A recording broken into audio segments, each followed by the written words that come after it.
Hello, Cake Drain Nation. What's up, everybody? And thank you for tuning into CakeWaves. CakeWaves. So we've kind of been gone for a little while. It's been we didn't have this podcast up on Friday, and we haven't had a Cake Drain Show episode on the channel because we both just got new jobs, and so we're getting our schedules worked out, and hopefully we'll be back into the swing of things within a week or so. So takes a little time. Yeah, and on top of that, both of us have like anniversaries in the upcoming week. So happy anniversary, King. Yeah, happy anniversary, sweetie. Pardon me while I open my beverage here. Sorry if you hear the noise. It's okay. Yeah, I don't think you can see copyrights through sound waves. Maybe you can. Maybe that is your superpower. Comment anybody who has that superpower where they can sense pictures through sound waves. Other than Daredevil, you cannot comment. Daredevil. That's cheating. But anyways, we got a cool topic today sent in by a fan. You want to tell them all about it, Drake? Yes, and with our good friend D-Rock in his last podcast, he asked us what makes a good horror movie character / villain. So we thought, being Cake Drain and kind of have experience in this area, we give our insight on what makes these characters memorable, or what makes a good horror villain. You know, something that makes you, maybe, check under the bed at night. Yeah, and how I'm kind of gonna break it down is, and I'm sorry if this doesn't answer your question directly, Derek, but I'm gonna break it down more into how to make a good horror movie villain rather than what makes a good one. I mean, it sounds like it sounds synonymous, but hear me out. So basically, whenever you break down any story, horror or not, the most important thing is your characters, right? Your main characters have to be interesting. They ground everything. They make everything else interesting. You could have the best plot line and the scariest villain ever, but if you have crappy characters, it doesn't really matter. So that's the most important thing. But in a horror movie, second most important thing is the scariness. However that is presented, whether it is a psycho killer, whether it is a monster from another world, whether it is a spirit, or whatever, whether it is the main character himself. And so there are a lot of different approaches that you can take to the horror villain. There's not any one right way of doing it. And from my side, I will bring up some things that maybe answer it a little bit more, because I'm coming from a performance-driven way of looking at it, and visually, which I think is a big part of it, with what you're asking about, possibly. But we want to come from all angles with this, because we write, we make these films from the ground up. So you got to start somewhere. Yeah. So, and as with most, movies in general, most things in movies, there's not like a by-the-book set way of doing any one thing that makes it right or wrong. So, so we're not trying to limit any of that. Very true. So the first thing I want to bring up about that is, from a visual standpoint, a horror movie villain has to have an imposing presence. It has to give that chill down your spine whenever you see that character.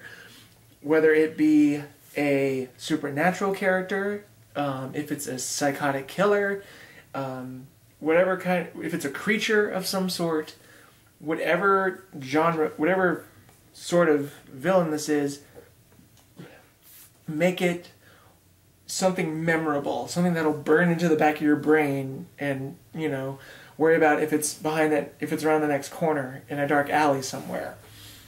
And that also goes into how you really have to develop how that character looks. Do they wear a mask? Are they just scarred? Because we have as an example with masks, does he wear a somewhat human-looking mask like Michael Myers? Does he wear a hockey mask like Jason?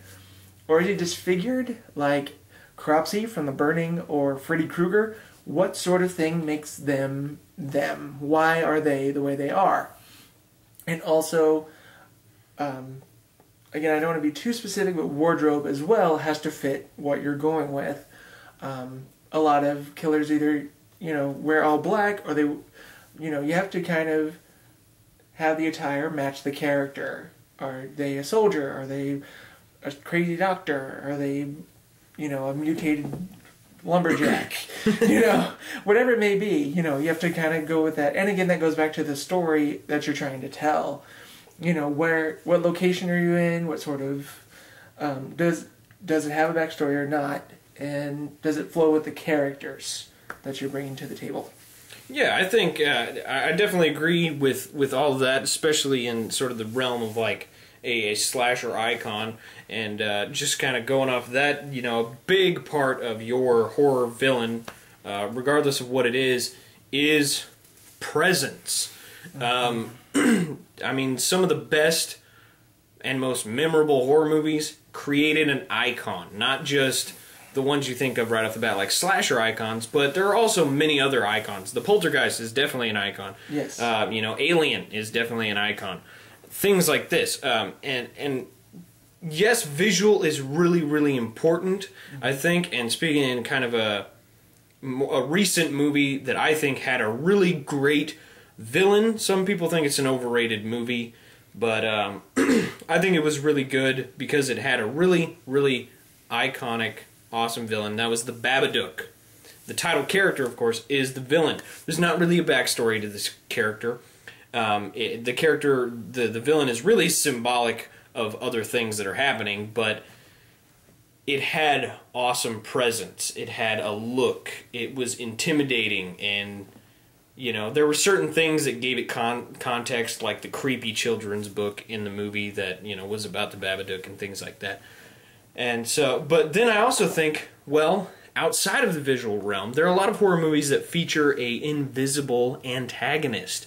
And if you want to think of one that's really hard to kind of categorize explain in the way we're explaining it is Final Destination. The character of Death is invisible, but there are contextual little cues that show that let you know, okay, death is here, something's about to go down, and you know it instantly. So it still has a presence, even though it's not a visual presence per se.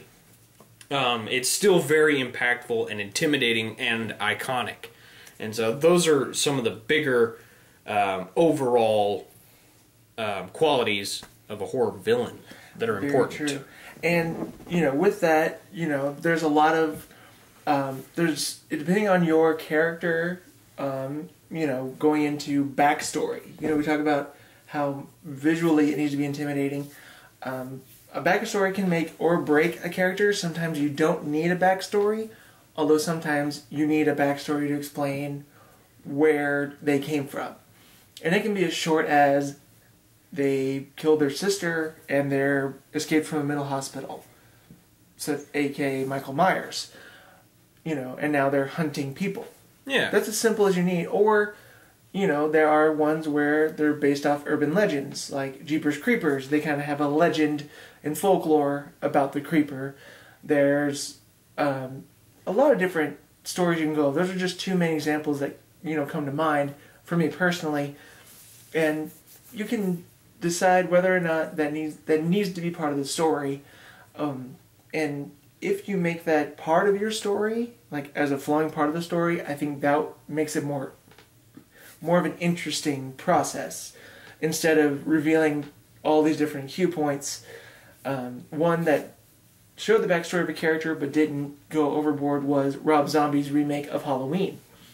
This one showed the childhood of Michael Myers, but it was enough to make the character what he is. And it was still very frightening because of the true crime elements. Yeah. And I think whenever it comes to deciding backstory, no backstory, I think this is a really critical and important part of creating a horror villain, because it sets up the feel for not only your horror villain, but your horror movie overall. And this is kind of speaking in generalities, but in my opinion, most of the time, a horror villain is more terrifying when less is known about the villain and there's less reason. Very true. like the original Halloween, the original version of Michael Myers, there's no real reason. You know, it just is because. Same with, like, Alien, even, you know? There's not really backstory on this creature. We don't know where it came from, or how it became what it is, or why it is, and blah, blah, blah. All these questions are left unanswered, and that's kind of a good thing. Whenever you have backstory... excuse me, I got badgers in my throat, but backstory on a horror villain is usually used to create drama, more so than fear. It's to add a dramatic element to your horror story and usually make you feel sympathy for the villain. You know, like with Jason as sort of an not really an anti-hero, but I don't know. Kind of an anti-hero. Yeah, make him kind of sympathetic. You feel for him. Oh, well, you know, freaking the people, they let him drown. Oh, it's so terrible. Or even with Rob Zombie's Halloween, Michael, you kind of feel sorry for him because he's kind of a sweet kid, but he grew up in just a terrible situation, and through that, you know, more or less, he kind of became crazy. So definitely know, you know, if you're out there and you're trying to create a good horror story, really, really nail down what you want to communicate. Are you just trying to scare people with this villain, or are you wanting to send people through an emotional roller coaster? You know, just because he has a backstory doesn't necessarily make him less frightening. It just adds another element to your story. Very true. And with that, you know, a huge part of your backstory, you know, with or without backstory, sometimes you just kind of, you know, think of the name is another thing that kind of you have to nail right. Some people, you know, there are names out there that you hear and automatically are intimidating. Excuse me. You know, whenever you're, you know, writing out characters or something, you know, say the name. Or if you're talking about characters, kind of say names and something may click. You know, or even, you know, if you can use, different references in between that sound good together, you know, somewhat, you know, that kind of gives a good story, that'll add to your character because of the name, you know, that intimidating sort of name, or a name that fits the character more. You know, the names like Leatherface, you know, something as simple as Michael Myers, you know, is somewhat intimidating. Alliteration always sounds alliteration good. Is always good. For me personally, though, I've noticed the J sound has been through quite a few horror movie villains.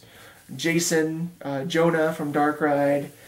There's quite a few J's and things like that, but you know, find a name that fits the situation, but also, you know, brings a bit of allure to the character.